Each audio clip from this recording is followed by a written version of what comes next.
Dan ini adalah rangkuman saya, ini adalah berdasarkan pengalaman pribadi saya.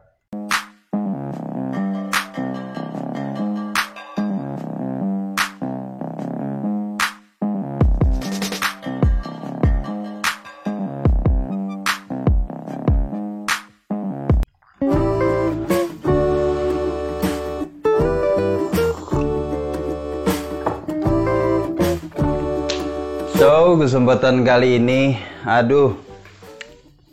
sebelum saya coba ngobrol ya, saya ini bingung mau cerita apa juga. Dan pertama saya ucapkan terima kasih kepada kalian yang sudah datang ke channel ini.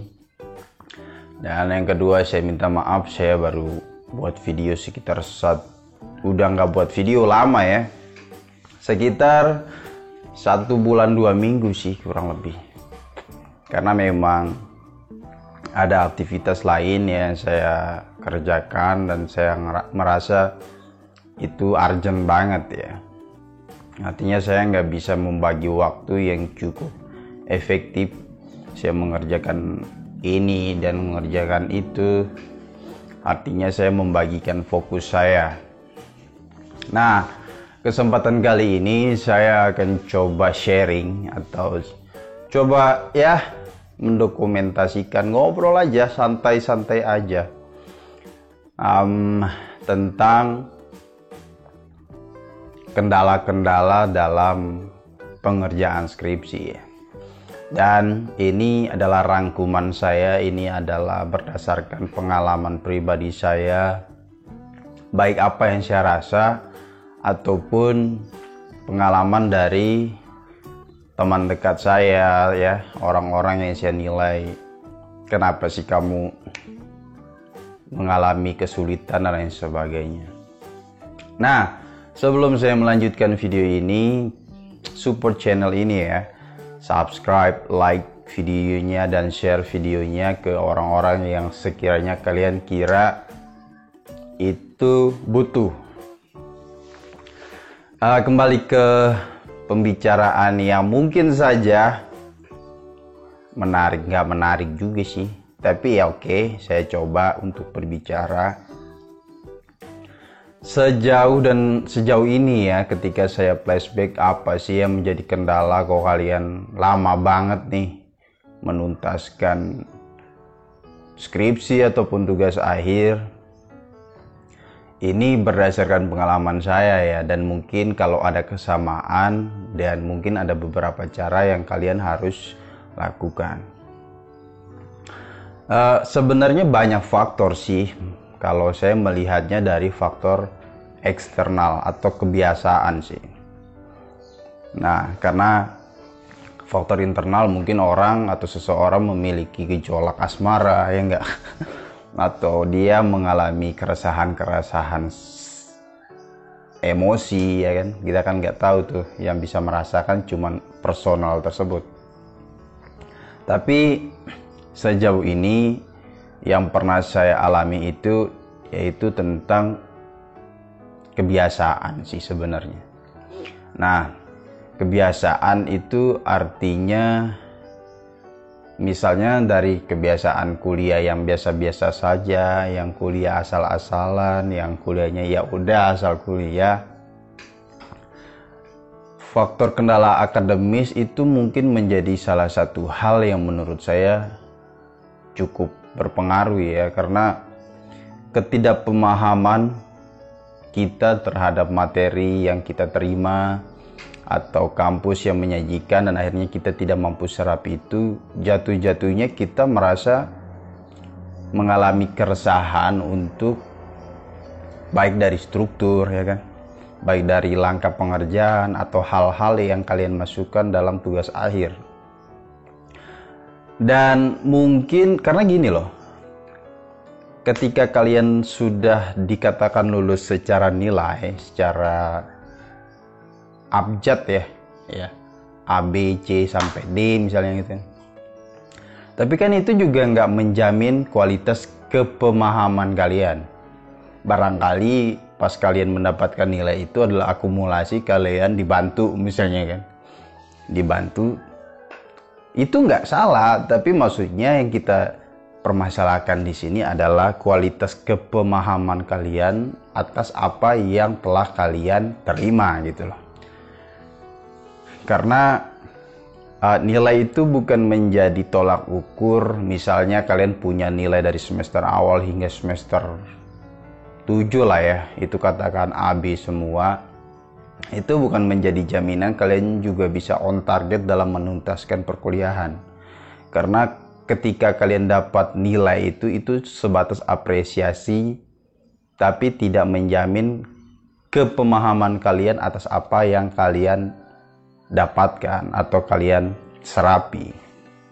Itu yang pertama. Artinya secara akademis sih saya merasa kita tidak mampu menyerap pengetahuan secara dasar banget lah.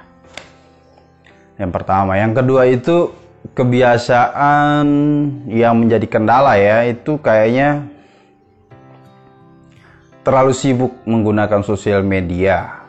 Nah, terlalu sibuk menggunakan sosial media ini artinya kalian terlalu banyak menggunakan waktu kalian atau meluangkan waktu kalian dengan hal-hal yang kurang produktif. Produktif maksudnya di sini kalian stalking lah, kalian buat story sampah lah ya kan. Kalian bacot nggak jelas lah misalnya ya. Mungkin ini juga bacot nggak jelas gitu kan.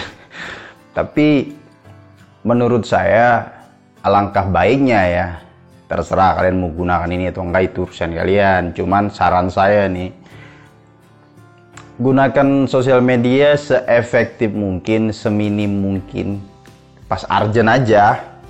Maksudnya misalnya menggunakan sosial media seperti WhatsApp itu ya tentang untuk berkomunikasi yang arahnya lebih ke menggali informasi tugas akhir atau kontak orang tua lah ya. Jangan ngurus pacar mulu lu, itu skripsi belum selesai. Oke. Karena kalau kalian flashback, ini berdasarkan pengalaman saya ya, saya melihat watch time di smartphone dulu ya, itu saya mengakses sosial media hampir 1/4 hari ya. 24 jam bagi 4 sekitar berapa ya? Ya pokoknya segitulah. Artinya bayangin deh, kalau 1/4 hari aja kalian menggunakan sosial media, waktu tidur kalian kapan? Ayo. Waktu makan kalian kapan? Waktu aktivitas yang lain tuh kapan? Gitu. Jadi langkah yang paling tepat untuk fokus itu menurut saya ya kalian kurangi lah aktivitas menggunakan sosial media yang nggak penting-penting amat. Toh juga kalian juga bukan pengusaha yang begitu wah banget gitu kan.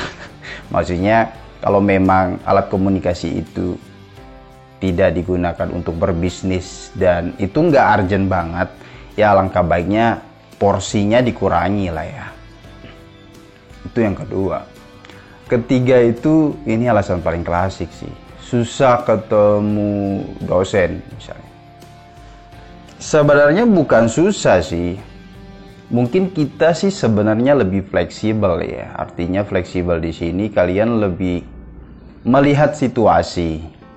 Sebagai contoh, saya melakukan bimbingan dulu itu,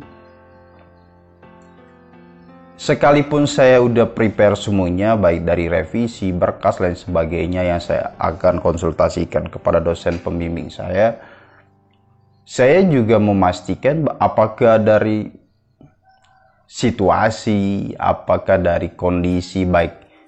Maksudnya jangan siap di kita aja.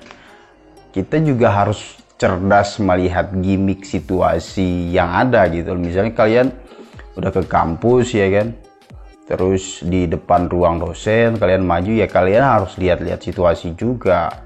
Maju itu seperti apa etikanya, terus apakah momennya udah pas ya kan. Momen itu maksudnya kita kan nggak tahu ya, barangkali dosen kita, dosen pembimbing kita itu lagi melakukan hal yang lebih prioritas, artinya kita bisa di delay gitu. Nah, keterlambatan ini kalau diakumulasi, jatuh-jatuhnya ya kalian sendiri yang menjadi korbannya.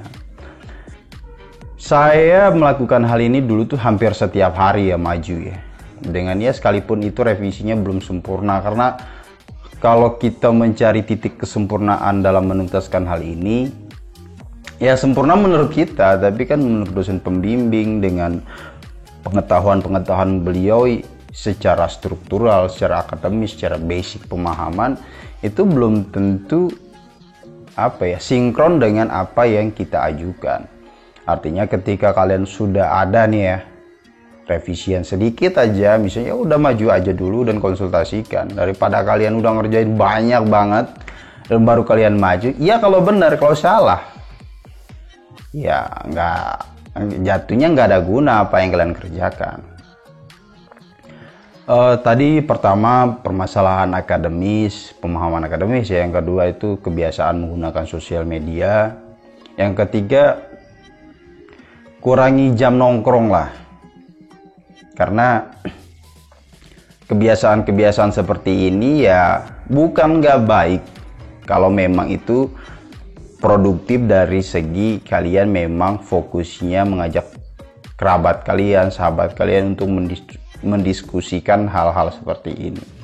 Tapi kalau cuman sebatas nongkrong dan hal-hal yang tidak terlalu efektif, tidak terlalu produktif untuk hal yang sekiranya menjadi prioritas kalian, jatuhnya nggak ada guna gitu loh. Jatuhnya kalian mengorbankan hal yang sekiranya lebih prioritas daripada itu.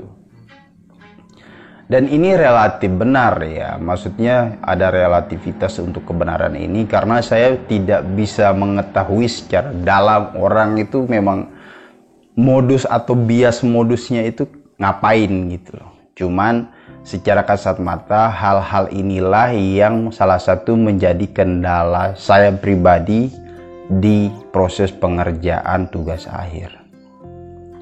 Semoga video ini bermanfaat sih ya, dari beberapa uraian, dari beberapa pemahaman, dan tolong kalian berikan komentar baik dari segi dari segi konten atau dari segi apa aja sih yang perlu saya bagikan, sekalipun ya belum terlalu banyak pengalaman ya. Mungkin ada hal yang mungkin saat ini kamu alami sulit, tapi jangan pinjam uang dulu nih. Nah maksudnya permasalahan akademis ya mungkin kita bisa bagi ya, karena saat ini saya nggak tahu nih saya mau bagiin apa selain pengalaman saya, dan semoga pengalaman atau kejadian yang saya pernah alami ini itu bisa menjadi solusi untuk kalian. Yang pertama, kalian harus sedikit menguasai akademis. Yang kedua, kalian mengurangi jam menggunakan alat komunikasi ya, maksudnya stalking sosial media, lihat postingan yang kurang gimana gitu kan. Yang ketiga, kendala itu ya tadi apa sih, maksudnya kalian kurangi jam nongkrong gitu loh, kurangi jam-jam kegiatan yang tidak sinkron dengan aktivitas kalian. Dan mungkin itu aja sih yang menurut saya cukup penting saya bagikan, dan semoga video ini bermanfaat bagi siapapun yang menyaksikan. Terima kasih untuk waktu kalian telah menonton video ini hingga akhir. Dimanapun kalian berada, saya doakan semoga kalian dalam keadaan sehat, semoga kalian dalam keadaan bahagia. Semoga apapun yang kalian targetkan, apapun hari ini yang kalian kerjakan, itu kalian dapat memetik hasilnya di kemudian hari. Itu aja dari Anil Eronanda. Tetap patuhi protokol kesehatan kemanapun kalian beraktivitas, kemanapun kalian melangkah ya kan, mau ke tempat kerja ya kan, mau ya kemana aja. Yang utama adalah protokol kesehatan, kita selalu protek diri kita, selalu menggunakan masker, hand sanitizer, dan support channel ini, subscribe dan like, share videonya jika bermanfaat. Itu saja dari saya. You know that I run it. Everything you wanna do, I already done it. And I got your little boo telling me she love me. I got this one, that one. damn, it's gonna be a long night. Yeah. You know. I said, damn, it's gonna be a long night.